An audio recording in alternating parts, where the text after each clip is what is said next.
கிறிஸ்துவுக்குள் அன்பானவர்களே, ஆண்டவராகிய இயேசுவின் நாமத்தில் உங்களுக்கு என் அன்பின் வாழ்த்துக்கள். மாயையான உலகத்தில் மாயமற்ற வாழ்க்கை வாழ வேண்டியதுதான் உண்மையான கிறிஸ்தவர்களுடைய கடமையாக இருக்கிறது இல்லையா? ஆனால் இன்னைக்கு உலகத்தில் எங்கே எடுத்து பார்த்தாலும் மாயமான ஒரு வாழ்க்கை தான், எல்லோரையுமே ஏமாற்றுகின்ற ஒரு வாழ்க்கை தான். தங்களுடைய வாழ்க்கையை காப்பாற்றிக் கொள்வதற்காக அடுத்தவர்களை ஏமாற்றுவதில் வல்லவர்களாக இருக்கின்றார்கள் இக்காலத்து ஜனங்கள். வேதத்திலே தேவன் நமக்கு கற்றுக் கொடுத்தது என்ன தெரியுமா? 1 தீமோத்தேயு 1:5 மாயமற்ற விசுவாசத்தையும், ரோமர் 12:9 மாயமற்ற அன்பையும், 1 பேதுரு 1:22 மாயமற்ற சகோதர சிநேகத்தையும் தேவன் நமக்கு கற்றுக் கொடுத்திருக்கிறார் இல்லையா? இன்னைக்கு நம்ம அப்பேற்பட்ட ஒரு வாழ்க்கை வாழ்ந்து கொண்டிருக்கின்றோமா?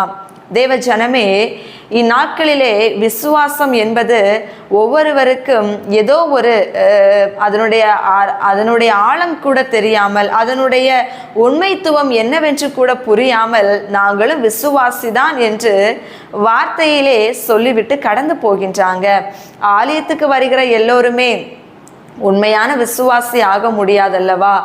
ஏதோ இன்றைக்கு நேரம் போகவில்லை என்று வந்து போகிறவர்கள் உண்டு.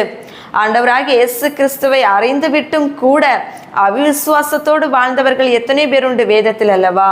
என் தேவன் அந்த காரியங்களுக்காக கடிந்து கொண்டார் என்று பார்க்கின்றோம்.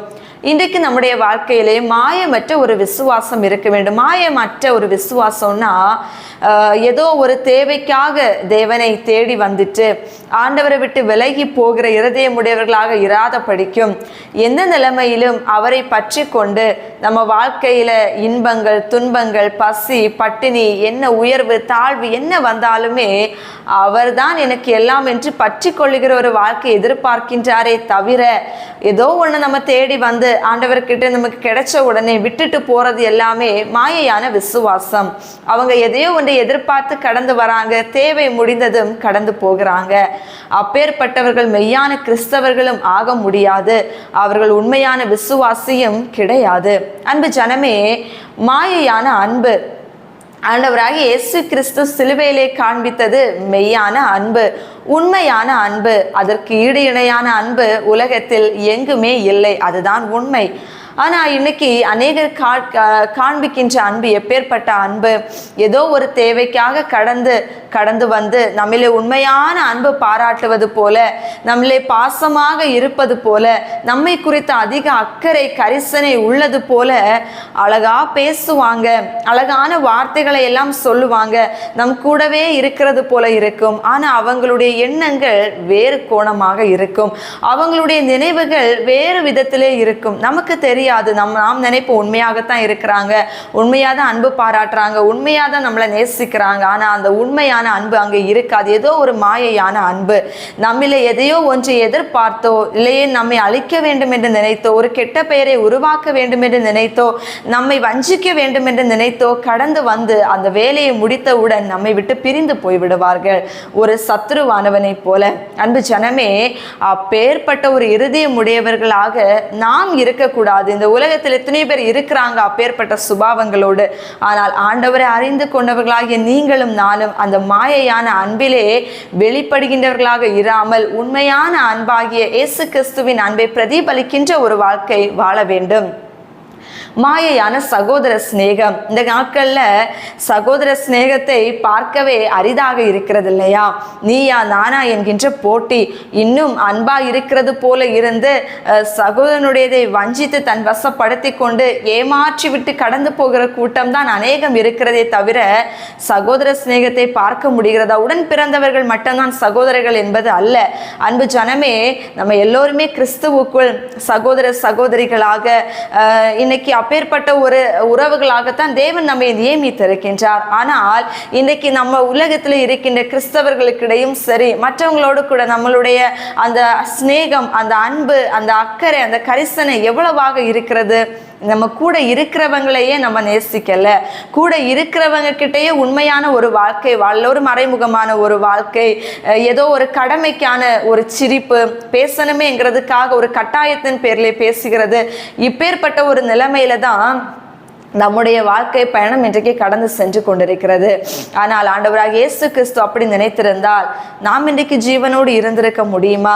நம்ம வாழ்ந்த வாழ்க்கைக்கும் நம்ம செய்த பாவத்துக்கும் அவர் நம்மை இன்றைக்கு ஒரு மாயையான அன்போடு கூட நம்மை நேசித்திருந்தால் இன்றைக்கு நாம் இரக்கத்தோடு கூட அவருடைய கிருபையோடு கூட வாழ்ந்திருக்க முடியுமா? நிச்சயமாகவே முடிந்திருக்காது. அவர் பாவி என்றும் நம்மை உதாசீனப்படுத்தாமல், துரோகி என்றும் நம்மை தூக்கி எறிந்து விடாமல், நம்மளே அநேக குற்றங்கள் குறைகள் இருந்த பொழுதிலும் நம்மை வெறுத்து ஒதுக்காமல், பாரபட்சம் பார்க்காமல், எல்லா நிலைகளிலும் நம் குறைவிலும் அவர் நம்மோடு கூட இருந்தார். நம்முடைய நிறைவிலும் அவர் நம்மை விட்டு விலகவில்லை. நம்ம தோல்வியிலும் அவர் நம்மை தூக்கி எடுத்தார். எல்லா நிலைகளிலுமே நம்ம சேற்றில உழன்று கிடந்த நேரத்திலும் தூக்கி எடுத்து பரிசுத்தப்படுத்தினது அவருடைய கரம்தான். ஆகையினால் அன்பு ஜனமே, அந்த மெய்யான தேவனை ஆராதிக்கிற நீங்களும் நானும் அதே சுபாவத்தோடு கூட வாழ வேண்டும் என்பதுதான் அந்த அப்பாவுடைய ஏக்கமும் விருப்பமுமா இருக்கிறது. இன்று முதல் மாயமற்ற விசுவாசம் தேவனிடத்தில், மாயமற்ற அன்பை இந்த உலக ஜனங்களிடத்தில், மாயமற்ற சகோதர சிநேகத்தை நம்முடைய உறவுகளிடத்தில் செயல்படுத்தி உண்மையோடு கிறிஸ்துவுக்குள் நிலைத்திருப்போம். தேவனுடைய நாமத்தை மகிமை அடைய செய்வோம். ஜெபிப்போமா? அன்பின் நல்ல தகப்பனே, வேதம் காட்டுகின்ற வழியில் நடப்பதுதான் மெய்யான கிறிஸ்தவ மார்க்கம்.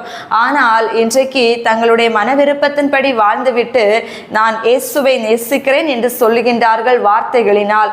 ஆனால் தேவனே, உம்முடைய அன்பை அங்கே வெளிக்காட்ட முடியல. எல்லா விதத்திலுமே பாரபட்சம் பார்க்கிறாங்க. இன்றைக்கு தன்னுடைய சுயநலவாதியா இருந்து மற்றவர்களுடைய வழி உணர்ந்து கொள்ளாமல் இருக்கிறாங்க. தெய்வீக அன்பை வெளிக்காட்ட முடியல. வைராக்கியம், கோபம், எரிச்சல்கள், எல்லா நிலைகளிலும் ஏதோ ஒரு கடமைக்கான ஒரு வாழ்க்கை. இப்பேற்பட்ட நிலைமையில இருக்கின்ற ஒவ்வொரு பிள்ளைகளையும் தேவனே உம்முடைய மாயமற்ற ஜீவியத்திற்கு நேராக வழி நடத்தி கொண்டு வர வேண்டும் என்று சொல்லி உங்க கரங்களுக்குள்ளே ஒப்பு கொடுக்கிறோம். இயேசு கிறிஸ்துவின் நாமத்தினால் ஜெபிக்கிறோம் ஜீவனுள்ள நல்ல பிதாவே, ஆமென். God bless you.